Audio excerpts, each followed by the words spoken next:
మహారాష్ట్రలోని తూర్పు విదర్భలో ఏర్పడిన ఉపరితల ఆవర్తనం ప్రభావంతో రాష్ట్రాన్ని భారీ వర్షాలు ముంచెత్తాయి.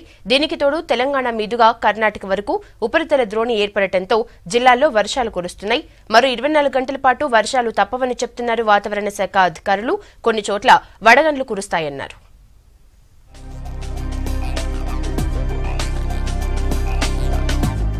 చలిపోయి ఎండలు రావాల్సిన సమయంలో రాష్ట్రాన్ని వానలు ముంచెత్తాయి. 2 రోజులుగా జిల్లాల్లో విస్తారంగా వర్షాలు కురుస్తున్నాయి. అకాల వర్షాలకు మిర్చి, పత్తి, మొక్కజొన్న, కందులు, వేరుశెనగ పంటలు నీటిలో మునిగాయి. అమ్మకానికి మార్కెట్ యార్డులకు వచ్చిన పంటలు తడిసి ముద్దయ్యాయి. నిన్న ఉదయం 8 గంటల నుంచి సాయంత్రం 6 గంటల వరకు 365 ప్రాంతాల్లో ఒక మాదిరి వర్షాలు కురిశాయి. సిద్దిపేట జిల్లా నంగునూరులో అత్యధికంగా 10 సెంటీమీటర్ల వర్షం పడింది. దుబ్బాకలో 9, భూపాలపల్లి, మొగుళ్లపల్లి, నర్మిట్ట 8, హుజూరాబాద్ 7, మంతని 6, తిమ్మాపూర్, బెజ్జంకి, జనగామ, పరకాల, వెంకటాపూర్, గంగాధర, ముస్తాబాద్, హుస్నాబాద్లలో 5 సెంటీమీటర్ల వర్షపాతం నమోదైంది.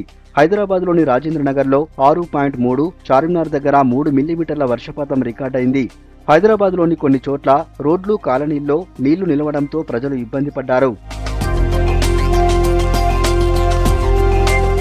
తూర్పు విదర్భ ప్రాంతంలో ఏర్పడిన ఉపరితల ద్రోణి ప్రభావంతో రాష్ట్రంలో వాతావరణం ఒక్కసారిగా మారిపోయింది. పగటి ఉష్ణోగ్రతలు 20 డిగ్రీలకు పడిపోయాయి. ఉత్తర ఇంటీరియల్ కర్ణాటక వరకు ఏర్పడిన ద్రోణి స్థిరంగా కొనసాగుతోంది. ఈ ప్రభావంతో మోస్తరు నుంచి భారీ వర్షాలు పడుతున్నాయి.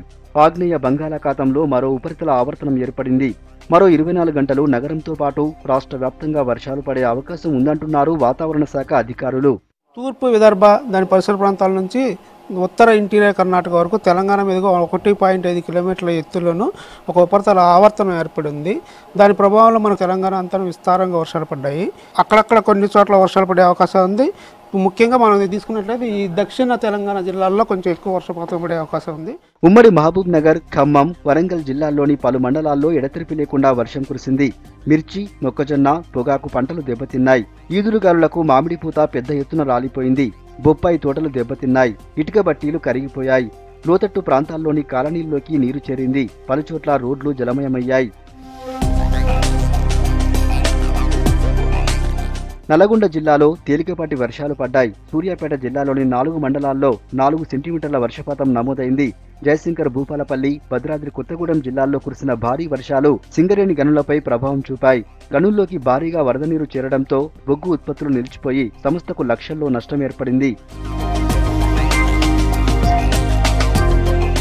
మళ్లీ వర్షం రావచ్చని వాతావరణ శాఖ హెచ్చరించడంతో అధికారులు, సిబ్బందిని అలర్ట్ చేశారు. జీహెచ్ఎంసీ కమిషనర్ దానకిషోర్ 24 గంటలు అందుబాటులో ఉండాలన్నారు. పరిస్థితుల్ని ఎప్పటికప్పుడు సమీక్షించి తగిన చర్యలు తీసుకోవాలని సూచించారు. వర్షపు నీరు వెళ్లేలా మ్యాన్ హోల్స్ లో చెత్త తొలగించాలని ఆదేశించారు.